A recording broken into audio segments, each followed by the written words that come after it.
बक्सर जिले के महर्षि विश्वामित्र महाविद्यालय में रसायन शास्त्र के छात्रों के लिए अत्याधुनिक लैब की स्थापना की गई है।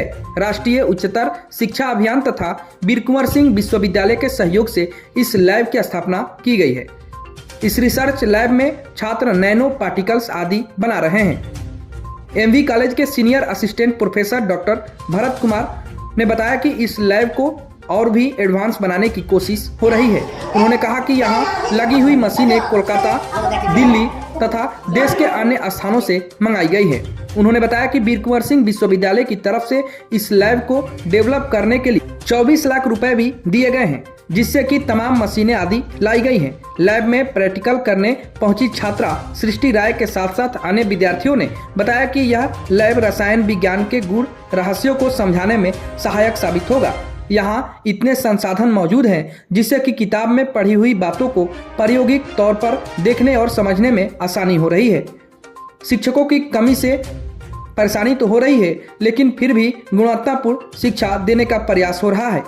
प्रोफेसर डॉक्टर भरत कुमार चौबे ने बताया कि रसायन शास्त्र विभाग में शिक्षकों की कमी के कारण छात्र शिक्षक अनुपात में काफ़ी अंतर है, लेकिन फिर भी गुणवत्तापूर्ण शिक्षा देने का पूरा प्रयास किया जा रहा है।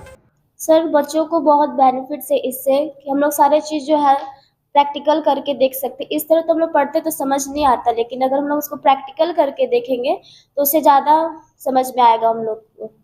तो इसके पहले तो ये था नहीं यहाँ पर? नहीं, इससे पहले ये सब नहीं था। ये पहली बार यहाँ लगा हुआ? Yes sir. इससे छात्रों का एक बड़ा समूह लाभान्वित हो रहा है? Yes sir. क्या नाम है आपका? मेरा नाम सृष्टि राय है।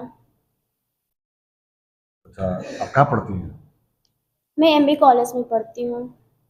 कैटेलिसिस और वाटर प्यूरिफिकेशन लैब सेटअप करने के प्रयासरत में है। बेसिक चीज़ें हमारे यहाँ आ गई है, उसमें रूसा का भी सपोर्ट है।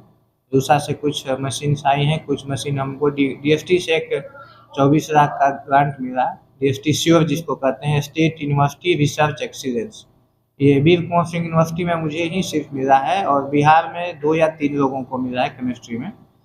तो उस श्योर प्रोजेक्ट से भी हमको 24 लाख रुपया 3 साल के लिए फंड हुआ है, जिसमें इंस्ट्रूमेंट्स आया हुआ है और बेसिक चीज़ें यहाँ पे नैनो पार्टिकल्स बनाने का बना चुका हूँ मैं। कई सारे नैनो पार्टिकल्स को देना है, तो एक देना डब्बा। रसायन छात्रों को कितना फायदा होने वाला है? नहीं, वो छोटा वाला ट्यूब। हाँ, छात्रों को ही फायदा है, क्योंकि देखिए जो चीज़ें जैसे ये नैनो पार्टिकल्स है, बच्चे लैब में ही बनाए हैं। इसको हम करेक्टराइजेशन के लिए पटना या बीएचयू भेजेंगे। ये प्योर बना है कि नहीं बना है तो मशीन बता पाएगा, क्योंकि ये हम लोग अपने से नहीं बता सकते हैं। बच्चों को ही ये है, जो भी रिसर्च लैब या जो भी महाविद्यालय की चीज़ें होती है, जो भी इंस्ट्रूमेंट्स हो चाहे टीचर्स हो, बच्चे के लिए ही हैं और बच्चे ही बेनिफिटेड होंगे। और हमारे 4 रिसर्च लैब स्टूडेंट्स भी हैं, जिसमें एक प्रोजेक्ट पे है और 2 रेगुलरली ऐसे काम करते हैं, तो उन्हीं लोग का बेनिफिट है। बेसिकली ये रिसर्च लैब है और जैसा कि आपको पता है कि CBCS में 4 ईयर हो गया है और चौथे साल में रिसर्च ही है बच्चों का भी, तो उसमें भी ये बच्चे हमको लगता है कि इसमें बेनिफिटेड होंगे। ऑफ कोर्स टीचर्स कम हैं और बच्चे ज़्यादा है, स्टूडेंट टू टीचर रेशियो थोड़ा सा डिसबैलेंस है, बट फिर भी हम लोग प्रयास कर रहे हैं कि बच्चों को जितना हो सकता है सिखाया जाए, चाहे लैब्स में, चाहे केमिस्ट्री लैब्स में, चाहे रिसर्च लैब्स में। तो ये बच्चों के लिए ही है। क्या माना जाए कि इलाहाबाद में इकलौता कॉलेज बन गया है एमबी कॉलेज जहाँ पर इस तरह का? ये हम क्लेम तो नहीं कर सकते हैं, क्लेम करना एक कॉन्ट्राडिक्टरी होता है, बट मैं प्रयासरत हूँ कि इस रिसर्च लैब सेटअप को और अच्छा ऊपर ले जाएं, एडवांस तरीके से ले जाएं, जिससे हम बड़े संस्थानों से कम्पीट की कोशिश करें, या मतलब दूसरे शब्द में कह सकते हैं कोशिश प्रयासरत हैं। कह नहीं सकते हैं कि शाहाबाद में हम ही इकलौते हैं या हमारा। मशीनें कहाँ से आई? ये मशीनें डिफरेंट वेंडर्स सप्लाई किए हुए हैं। कुछ मशीनें कलकत्ता से आई है, कुछ दिल्ली से आई है, कुछ लोकल भी परचेजेज है। तो ये फंक्शनल हो गए हैं? हाँ, सभी फंक्शनल। क्या हुआ परचेज?